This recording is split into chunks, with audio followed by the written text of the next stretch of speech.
আসসালামু আলাইকুম। Welcome back to my channel Evans mom কিচেনে সবাইকে স্বাগতম। আজকে মজাদার একটি চকলেট স্পঞ্জ কেকের রেসিপি আপনাদের সাথে শেয়ার করব। চলুন দেখে আসি।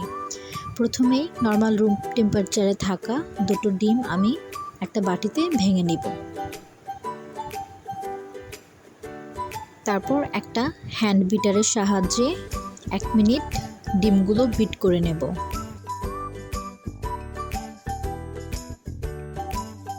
তারপর হাফ কাপ পরিমাণ চিনি দিয়ে 2 মিনিট বিট করে নেব।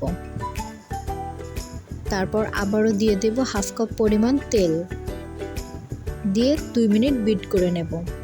তারপর একটা চালনিতে 1 কাপ পরিমাণ ময়দা, 1/4 কাপ কোকো পাউডার এবং 1 চা চামচ পরিমাণ বেকিং পাউডার খুব ভালোভাবে চেলে নেব।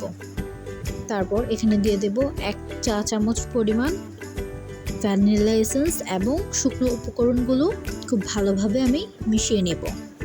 আমি এখানে 2 বারে শুকনো উপকরণগুলো দিয়ে খুব ভালোভাবে মিশিয়ে দেব।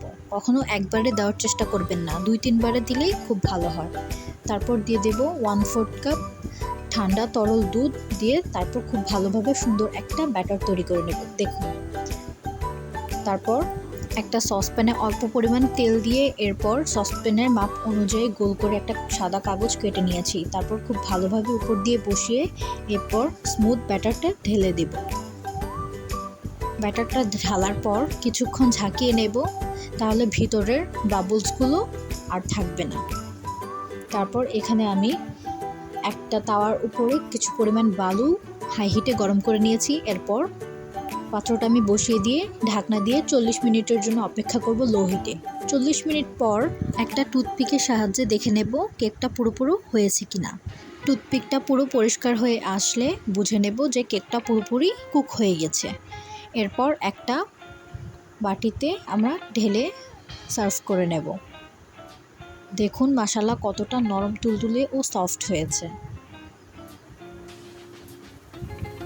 এরপর একটা ছুরির সাহায্যে আমি খুব সুন্দরভাবে টুকরো করে নেব। আপনারা আপনাদের পছন্দ অনুযায়ী টুকরো করে নিতে পারেন।